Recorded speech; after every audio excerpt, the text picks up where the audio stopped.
I get it. There's a reason they want you to explain how you did it. Huh? It's because it doesn't make sense.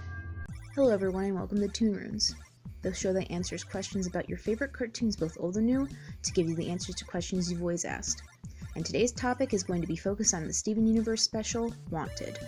Now the theory I'm about to share with you is one that I've had for a while now, but the newest episodes only gave me more cannon fodder to my argument. Specifically the episode The Trial.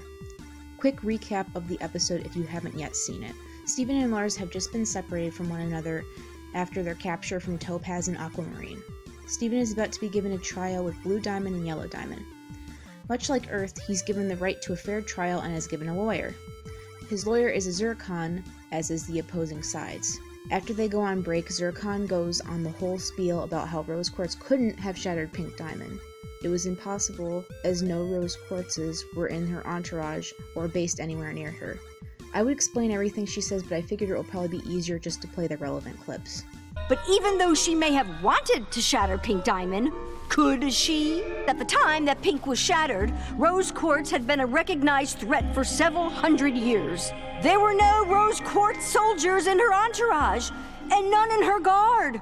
So how did a rose quartz with no business being anywhere near Pink Diamond get so close in the first place? Where were Pink Diamond's attendants? And where was her pearl? Wouldn't her sapphires have seen rose quartz coming? Wouldn't her agates have tried to fight her off? Wouldn't her pearl have cried out in alarm? Watch out, my diamond! No, whoever did this was already close to Pink Diamond. Okay, so her argument does sound a bit odd to me, and it makes sense. Steven also seems to find it odd as well, which only hints to me further that this situation isn't as black and white as it seems. I don't think we, as the viewer, are getting told the entire truth either. Everyone is being lied to, and Pearl and Garnet are the only two who know the entire truth. And I'm even gonna go out on a limb here and say that I don't believe that Rose was actually the gem that shattered Pink Diamond. In fact, I would say that our very own Pearl was the culprit here. And there's a lot of supporting evidence to this claim. Some of it even dates back all the way to Season 1.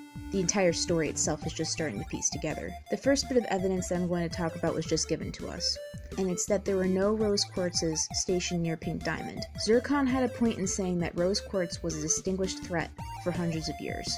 That is to say, she wouldn't be allowed near her. If a rose quartz was so much as spotted near Pink Diamond, she would have been taken down immediately. In order for a gem to have gotten close to that Pink Diamond, they would either have needed to be a gem that belonged there, or they would need to be a gem that Pink Diamond trusted.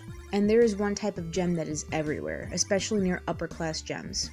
A gem that would be recognized by all and not considered as a threat. A gem such as a simple servant, a pearl. Pearl would have been able to approach Pink Diamond with ease. She would have belonged in the area, and even if she wasn't, she wouldn't have been seen as a threat. The only issue here is that the gem would have needed to be important enough for Pink Diamond to leave her palanquin. And I have an answer for this as well. There's two possibilities to this. The first is that Pearl belonged to Pink Diamond and was already in her palanquin. She would have very easily caused a distraction, causing Pink Diamond to leave the palanquin, where she then shapeshifted and shattered the diamond. The second is that Pearl belonged to White Diamond, or another high-ranking gem that Pink Diamond trusted. However, I personally am banking on White Diamond. It was probably not uncommon back then for pearls to relay informations to diamonds and their other pearls, especially with White Diamond being as busy as we think her to be. The pearls also seem close with one another, so it would make sense that Pink Diamond's pearl wouldn't have warned her either, like Zircon said she would have. It was someone that they both trusted, both the pearl and the diamond. Once Pink Diamond came out to receive the information, she then was shattered. Now the only problem with the first theory is that the gem placements don't match up.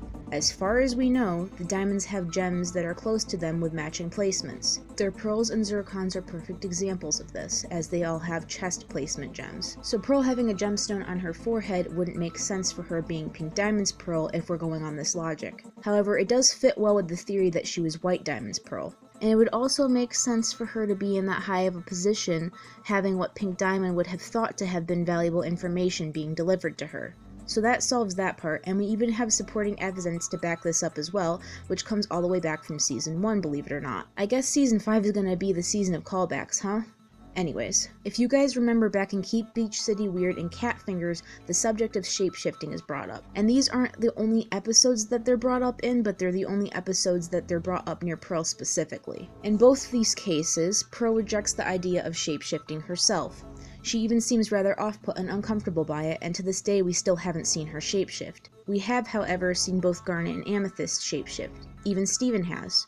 I think this is probably because she shapeshifted into Rose to do the shattering. As we can see in later episodes, the subject of Pink Diamond shattering upsets Pearl greatly, even to the point where Garnet needs to ask Steven to stop talking about it. So it would make sense if the reason she refuses to shapeshift is linked to this. It's possible that doing the act makes her think of when she shattered Pink Diamond, and it's why she hadn't done it on screen. She may have even sworn never to do it again. Though that does make you wonder, why would she have shapeshifted into Rose? Wouldn't it have just been easier to do it without shapeshifting? Perhaps I think it would have been, but there's several reasons why they would have done it this way. I think that the best one is that Rose was the leader of the Crystal Gems. She was the gem that started the rebellion and the gem that charmed so many others into joining, as Aquamarine put it. It wouldn't make sense if she didn't do the shattering, at least not to her followers. To get the steam behind her to continue the war, Rose would have needed the credibility behind her in order to continue, especially since at that point they were losing. The death of one of the diamonds was probably just what they needed as incentive to continue. And as important as Pearl was to the war, she was just a Pearl. No matter what she did, she couldn't change this. Just because the gems rebelled against Homeworld, it didn't mean that they all thought highly of Pearl, especially if they were high-class gems who thought lowly of Pearls. So that's why I think shapeshifting would make the most sense here. The other reason behind Pearl needing to do it other than disguising herself is that Rose most likely couldn't have forced herself to do it. As we found out from Bismuth, she was very against the breaking point. Rose didn't believe in shattering gems, but who's to say that Pearl didn't? Pearl has shown repeatedly that she would do anything for Rose. And I don't think I would put it past her if she went to shatter a diamond in the name of Rose as well. If Rose knew this needed to be done, I feel that she would have asked Pearl to do it for her, and she would have been the perfect type of gem to do it as well. And again, we get a callback from Season 1, in the all-time favorite scene from Rose's Scabbard. Pearl. Yes? I'm going to stay and fight for this planet. You don't have to do this with me. But I want to! I know you do. Please, please understand. If we lose, we'll be killed. And if we win, we can never go home. Why would I ever want to go home if you're here? The "you don't have to do this with me" line is most likely not referencing the war, but the shattering of Pink Diamond. This was the point in the war where it became more than just a bunch of rogue gems, and it became an actual threat that resulted in the death of a diamond. And this is what Rose and Pearl are talking about in this scene. Not just the war. Another obvious fact is that Pearl fights with swords, and that Pink Diamond was shattered with a sword. I don't think it's too much of a stretch to say that Pearl used Rose's sword in the shattering, as she would have been able to wield it. The last bit of evidence, which we've already briefly gone over, is how uncomfortable Pearl is with the subject. Whenever Pink Diamond's shattering is brought up, Pearl goes into a state of near shock and terror. I would even go so far as to say, as the first time it's mentioned, she goes into an anxiety attack-like state. It's rather obvious that Pearl was at least in the area when the shattering happened, and she saw it happen. Though due to her reaction and the other supporting evidence, I think it's rather clear to me that she wasn't just someone who stood by in this event. Rebecca Sugar has stated Pearl is the character that we know least about, and I think we're finally just scratching the surface on Pearl's past. But hey, that's just what I think. Let me know what you guys think in the comments below. Do you think Pearl shattered Pink Diamond?